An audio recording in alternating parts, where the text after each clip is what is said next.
Et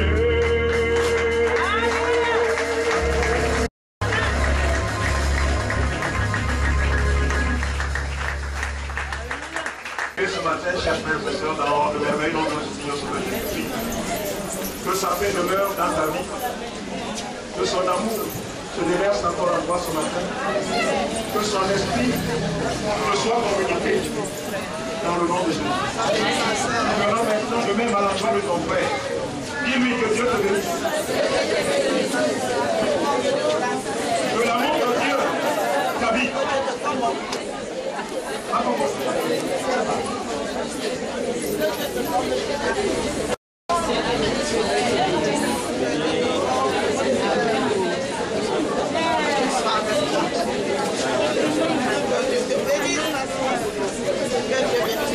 Gloire à Jésus.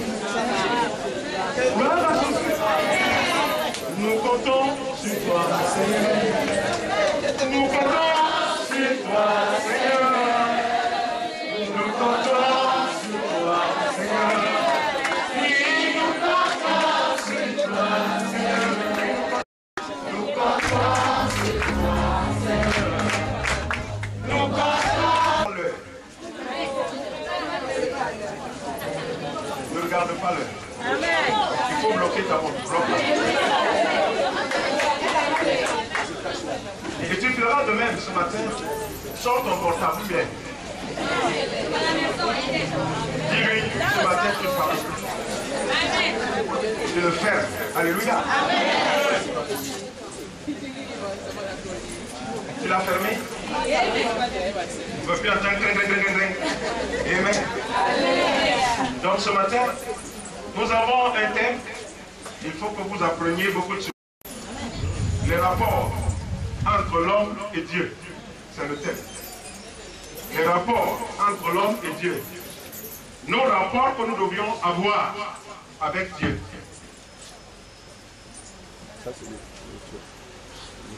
Les rapports que nous devions avoir avec Dieu. Les rapports entre l'homme et Dieu. Alléluia. Si on a fini d'écrire, on peut continuer.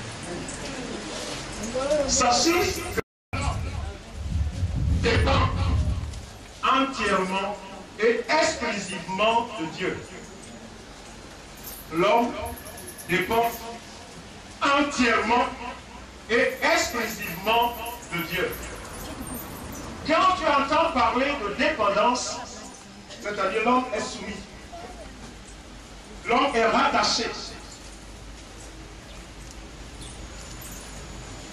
l'homme est pour Dieu.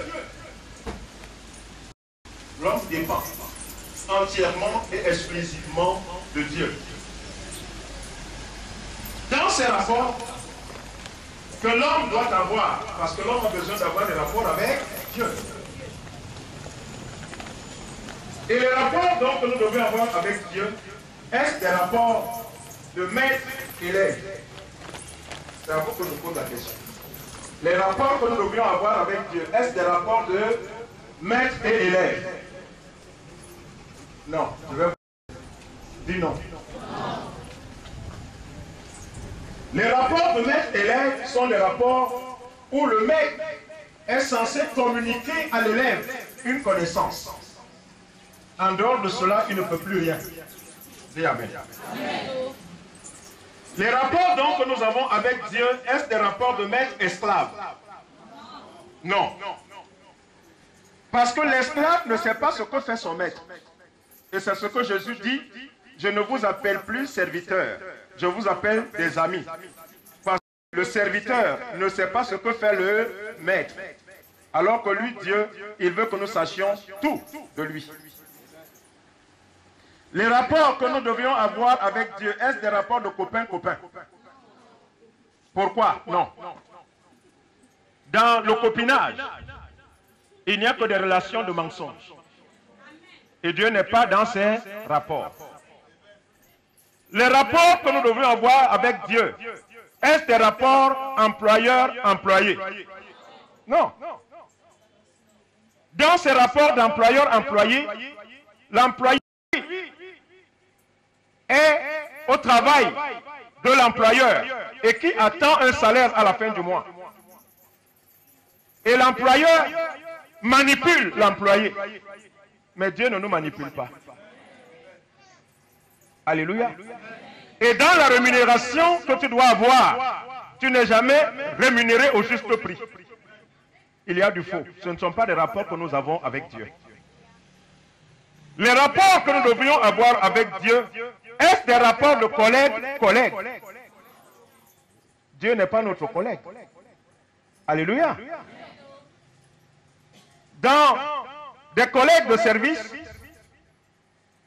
on trouve au service, après chacun s'en va chez lui. Mais Dieu est celui qui marche toujours avec nous. Dis Amen.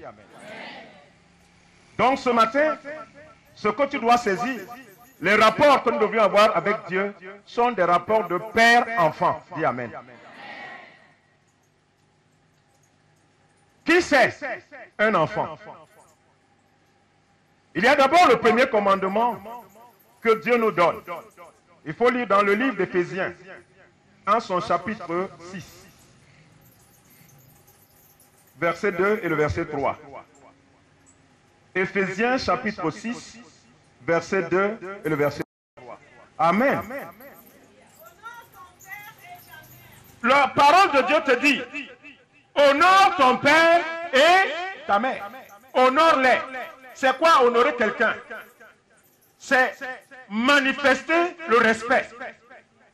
Quand tu honores quelqu'un, quand on te voit avec la personne, quand tu parles avec la personne, même quand tu marches avec la personne, on sait qu'entre les deux, il y a un qui respecte l'autre. Honore ton père. Il faut manifester le respect envers ses parents. Le premier commandement t'amène à comprendre. Honore ton père et on a dit les relations, les rapports que nous avons avec Dieu, ce sont des rapports de père-enfant. Donc, honore ton père et ta mère. C'est ce que Dieu te demande d'abord. Pour que tu puisses l'honorer également. C'est le premier commandement avec une promesse. Donc, un enfant qui insulte son père, il est maudit d'avance. Un enfant qui tient son père, sa mère au collet est maudit. Un enfant qui ne sait pas respecter son père, sa mère, la malédiction est sur lui. La jeunesse, il faut bien comprendre cela ce matin. Pas simplement la jeunesse, parce que bon, je parle de la jeunesse, moi je suis jeune, je serai jeune jusqu'à 100 ans. Alléluia. Donc il faut respecter les parents. Quel que soit ce que le parent te dit, obéis. Alléluia. Tu n'es pas appelé à lui répondre, d'aller avec lui de tic au tac. Non, ce n'est pas le respect du parent. Continue avec la promesse donc. Afin que tu sois heureux, en respectant ton papa, en respectant ta maman, la parole de Dieu te dit, afin que toi, tu sois heureux sur la terre. Donc, pour que tu sois heureux sur la terre, tu dois respecter ton père et ta mère. Afin que tu sois heureux et que tu vives longtemps. Donc, si tu dois vivre longtemps sur la terre, obéis à ton père et à ta mère. Dis Amen. Quand tu le dis, ça veut dire qu'on a compris. Donc, voici ce matin les rapports donc, que nous devrions avoir avec Dieu. Ces rapports nous sont d'abord donnés sur la terre, comment nous devons respecter nos parents. Si tu ne peux pas respecter ton père, tu ne peux pas respecter Dieu. Dieu, lui, tu ne le vois pas. Et voici donc l'image que Dieu demande. Une maman enceinte. Le mystère de Dieu est accompli. L'enfant, tant qu'il demeure dans le sein maternel, il est rattaché à la mère par quoi? Par le cordon ombilical. Toute la nourriture passe par le cordon ombilical. Et l'enfant en venant est rattaché par le cordon ombilical. Pour que l'enfant soit autonome, il soit indépendant, on a besoin de couper le cordon. Voici donc ce que Dieu nous demande, d'être à l'image de ce bébé qui est rattaché à sa mère par le cordon ombilical. Aujourd'hui, ce cordon ombilical n'a jamais été coupé. Parce que Dieu, ce qu'il fait pour nous, personne ne peut le voir. Il dit les choses cachées sont pour lui sa gloire et les révélées sont pour nous notre gloire. Quand donc se rattacher à Dieu, tu n'as pas besoin de prendre un fil comme je le ferai ce matin. J'attacherai le fil autour de cet avocatier et je mettrai autour de mes reins encore pour dire que je suis rattaché à l'avocatier. Non, il s'agit d'un mystère. Et ce mystère, Dieu nous le montre tous les jours. Les hommes arrivent aujourd'hui à faire des choses. Le premier téléphone, il fallait des câbles. Il fallait que, comment on appelle la compagnie de téléphone? Il fallait que Camtel envoie d'abord le fil chez toi pour communiquer. Ça, c'était la première connaissance. Aujourd'hui, nous avons une autre connaissance. On a le portable en main, on communique avec n'importe qui. Alléluia. Mais on est relié à quoi? À ce qu'on ne sait pas. Et c'est ce qui se passe avec Dieu. On est relié à Dieu par quoi? Ce que nous ignorons. Mais sa puissance nous relie à lui. Il ne faut jamais couper ce contact. Pour couper le contact de ton portable, il ne faut plus payer, il ne faut plus recharger. Si tu ne recharges plus, on va te couper. Toi aussi, tu as besoin de te recharger. Pour que la communication soit permanente. Tu dois toujours te ressourcer, que le Saint-Esprit se manifeste toujours dans ta vie et tu restes toujours connecté à l'Esprit de Dieu. Alléluia. Donc, nos rapports avec Dieu sont des rapports de père-enfant. Donc, c'est qui un enfant maintenant? L'enfant, c'est celui qui, sorti du sein maternel, on peut prendre de 2 à 3 ans, ne sait pas encore distinguer le bien du mal. Tout ce qu'il fait, il croit que c'est bon. Même quand il prend le feu, il va attraper le feu. Il y a donc un qui sera à côté pour l'aider à marcher. C'est qui? C'est son père ou sa mère, n'est-ce pas?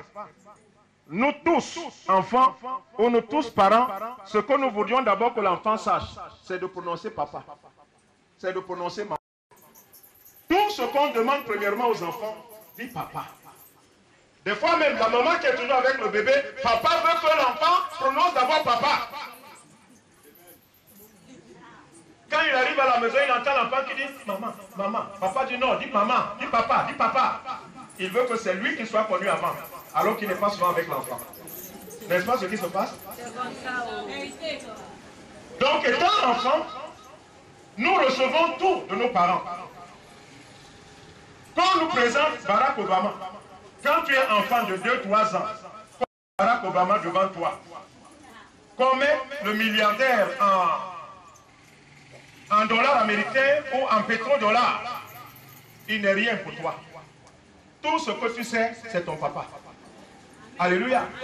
Et toutefois que tu as une préoccupation, tu as un besoin, tu recours toujours à ton papa.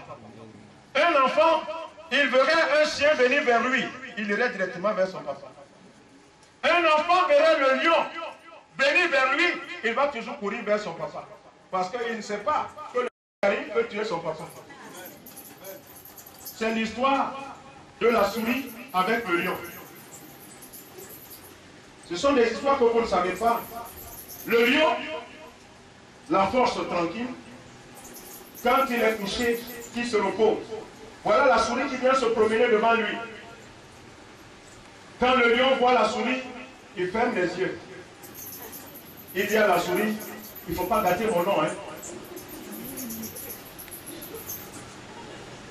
La souris vient, la souris touche à sa patte. Le lion ne bouge pas de haut. Je ne garde pas mon souffle à cause des choses comme ça. Alléluia. La souris là, ça va faire quoi au lion? Le lion ne sentira même pas la souris passer dans sa gorge. Donc dès qu'il voit la souris, il ferme les yeux. La souris se promène à gauche à droite. Le lion dit pour toi, tu perds ton temps. Je n'ai pas le temps à perdre avec des brindilles comme ça. Alléluia. Voici donc comment l'enfant est avec son père. L'enfant ignore que son père, pas moi, hein, moi-même si c'est le lion, on va d'abord lutter. Et je suis sûr qu'il ne va pas me terrasser. Donc un enfant qui ne connaît pas encore le bien ni le mal, normalement il va toujours courir vers son père. Quel que soit le lieu où il se trouve, quand il doit appeler, il appellera toujours son papa. Et c'est la même chose que Dieu veut avec toi ce matin. Que la relation que tu dois avoir avec lui, c'est cette relation de enfant à papa. Partout où il se trouve, il va appeler papa. Jusqu'à nos jours, vous avez encore des frères et des sœurs. Quand il leur arrive un danger, au lieu d'appeler Jésus, il dit papa. Aïe papa. Aïe maman. Maman va faire quoi là? Papa va faire quoi là? On te dit quand tu es en danger, appelle le nom de ton Père. Appelle le nom de Jésus-Christ. Voilà la relation que Dieu veut que nous maintenions avec lui. Dis Amen. Amen. En paix, il te répondra. En paix, il te répondra. Jésus est mon roi. En paix, il te répondra. Appelle-le. Appelle, il te répondra. Appelle-le. Appelle, il te répondra. Jésus est mon roi. Appelle, il te répondra. Si tu es malade, appelle-le. Si tu souffres, appelle-le. Jésus est mon roi. Appelle, il te répondra. Alléluia. Il est ton vrai père.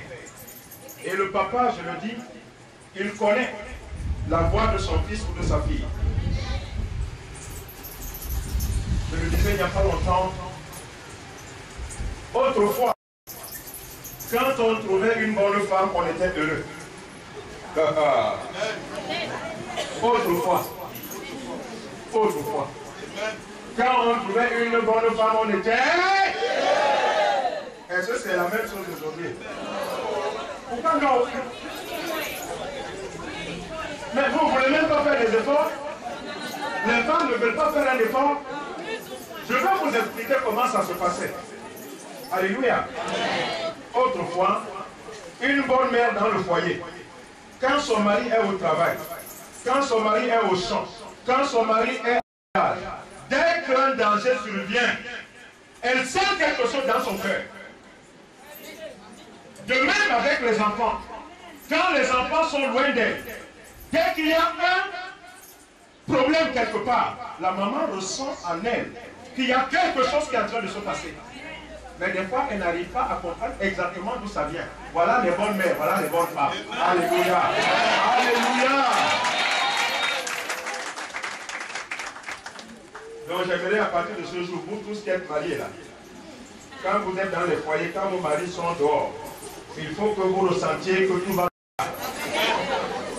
Ce n'est pas simplement la femme, même l'homme aussi. Alléluia. Il faut te dire que où tu es, tout va bien avec ta femme. Alléluia. Alléluia. Voilà donc la relation que Dieu a avec nous. Cette relation, nous devons l'avoir avec lui. Nous allons donc rentrer dans le message, dans la parole, le livre de Nombre. Nombre, chapitre 22. Nombre, chapitre 22. Verset 1er au verset 7 d'abord. Nombre, chapitre 22. Verset 1er au verset 7. Qui est ici pour lire? Nombre, c'est le troisième livre. Non, le quatrième livre. On a Genèse, on a Exode, on a Lévitique, on a Nombre. Nombre, chapitre 22. Vas-y, maman. Voilà. Les enfants d'Israël partirent et ils campèrent dans les plaines de Moab. Les enfants d'Israël partèrent et ils campèrent dans les plaines de Moab. Au-delà du Jourdain, Au-delà du Jourdain, vis-à-vis de Jéricho, vis-à-vis de Jéricho, Balak, Balak, fils de Zippor, fils de Zippor, dit tout ce que Israël avait fait aux Amalécites. il avait fait tout ce que Israël avait fait aux Amalek. Et moi, puis, qu'elle devenait en face. Alléluia.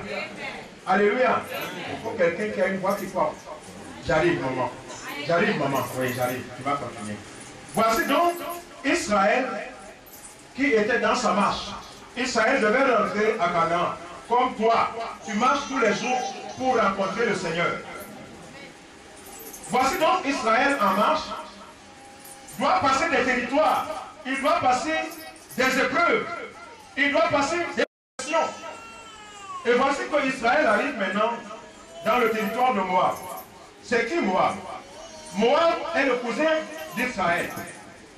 Moab, ce sont les petits-fils. Sinon, c'est le petit-fils de l'autre. Pourquoi on dit petit-fils? Si ton enfant, toi tu as mis un enfant au monde, et qu'il fasse un enfant, il est ton petit-fils, n'est-ce pas? Mais il s'est trouvé que l'autre a fait des enfants avec sa fille. Mais ce sont les petits-enfants. Si même on veut les prendre pour des enfants, ce sont les petits-enfants. Alléluia. Voici donc Lot, qui était le neveu d'Abraham. Et Abraham, qui est le père d'Isaac. Isaac a mis au monde Ésaü et Jacob. Jacob qui est naturellement Israël. Et voici donc Israël qui sort d'Égypte doit passer par le territoire de Moab, qui est son cousin. Mais voici que Moab n'acceptera pas que son cousin puisse passer dans son territoire. Il n'admet pas la présence de son cousin. Il dit qu'il est grand. Il n'admet pas. Alors que Israël, avant de passer, envoie toujours des messagers pour leur dire, je viens à passer. Quels que soient les dommages qu'on aura fait dans ton territoire, on va les payer. Amen. Malgré cela, on ne veut pas voir Israël passer.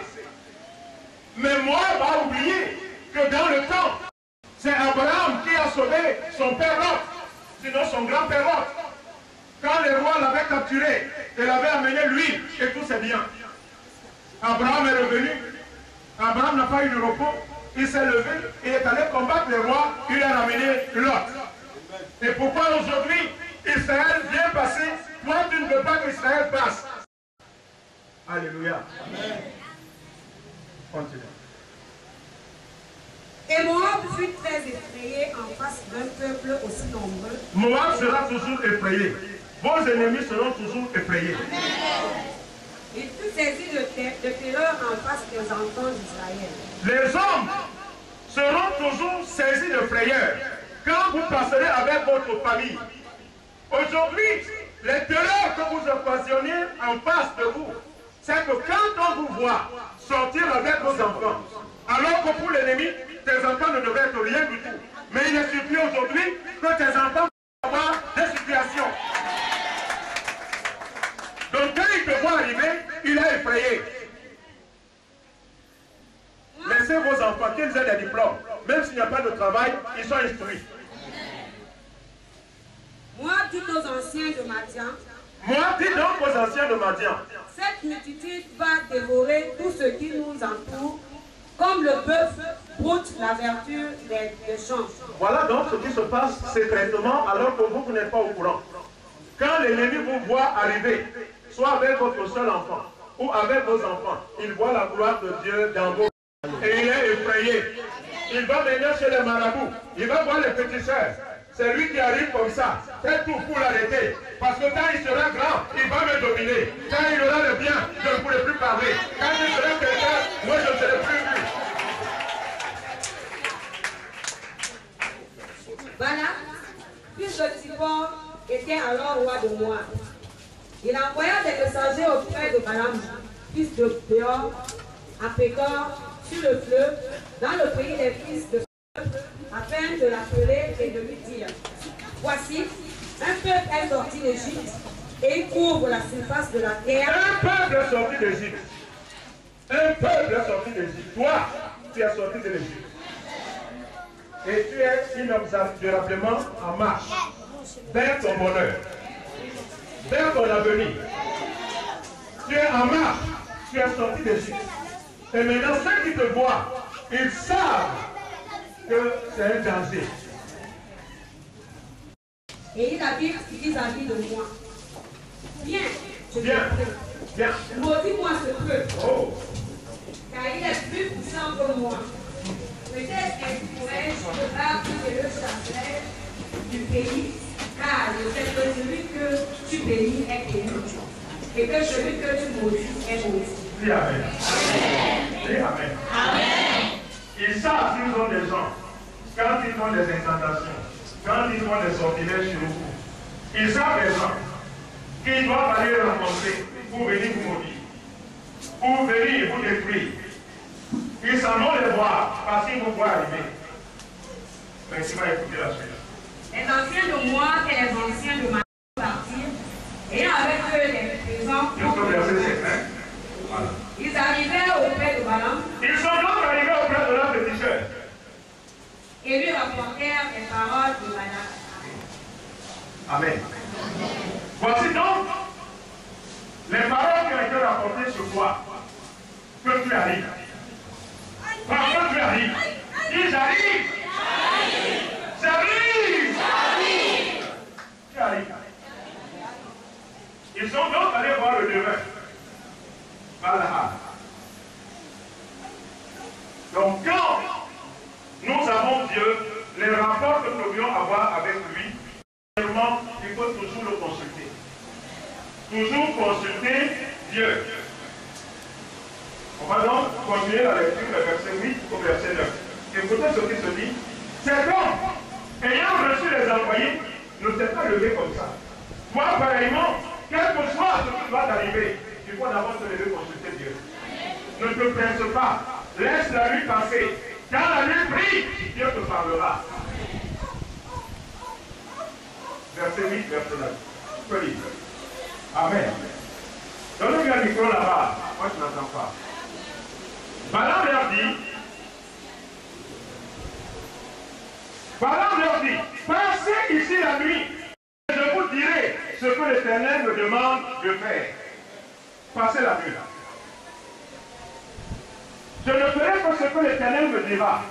Et les chefs de moi restèrent chez Balaam. Écoutez ce qui va se passer. Dieu vint à Balaam et dit, Dieu vint donc à Balaam et lui dit, qui sont ces hommes que tu as chez toi? Balaam quels sont ces gens que vous avez chez vous? Les gens que vous avez chez vous, ils viennent chercher quoi? Balaam répondit et dit, j'ai dit 8 à 9. Alléluia. Quels sont ces hommes que vous avez chez vous? Vous prenez les marabouts, vous les envoyez chez vous. Vous prenez des hommes dangereux pour les amener chez vous.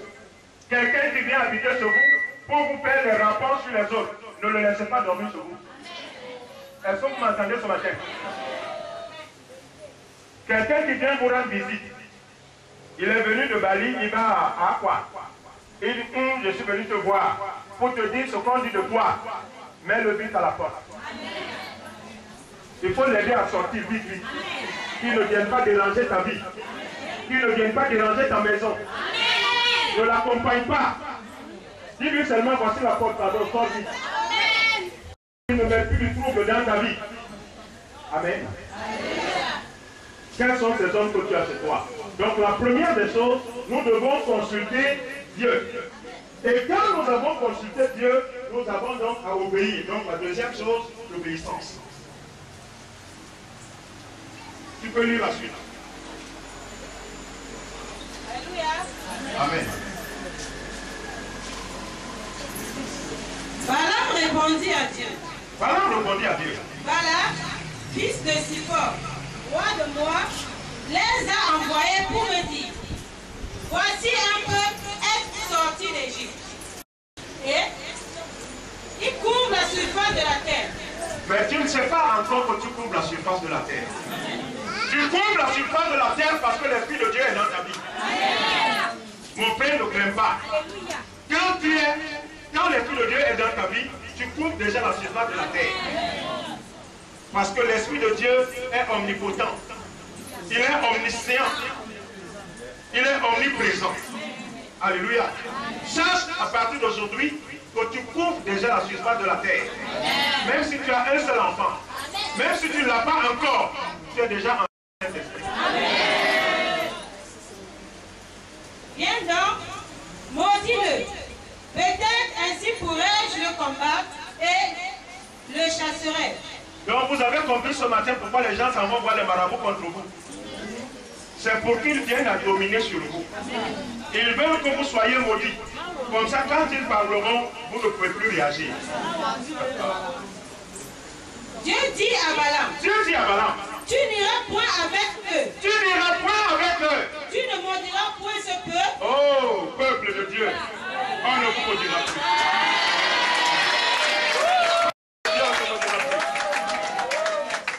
Tu n'iras point avec eux. Tu ne maudiras point. Car il est béni. Parce qu'il est béni. Oh, acclame-toi. Parce que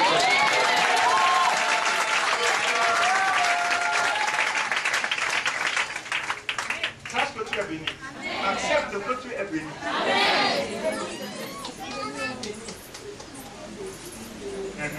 Balak se leva le matin et il dit au chef de Balak, allez dans votre pays, car l'Éternel refuse de me laisser aller avec vous. L'Éternel refuse. L'Éternel refuse. Alléluia. Amen. On va arrêter comme ça. On court au troisième point. Quand vous n'avez pas obéi, il y a d'abord consulter Dieu, obéir à Dieu, deuxième point. Troisième point, quand tu n'obéis pas, il y a la tentation. Tu seras tenté. Mais troisième point, la tentation. Versets 16 à 17. La tentation conduit à la désobéissance.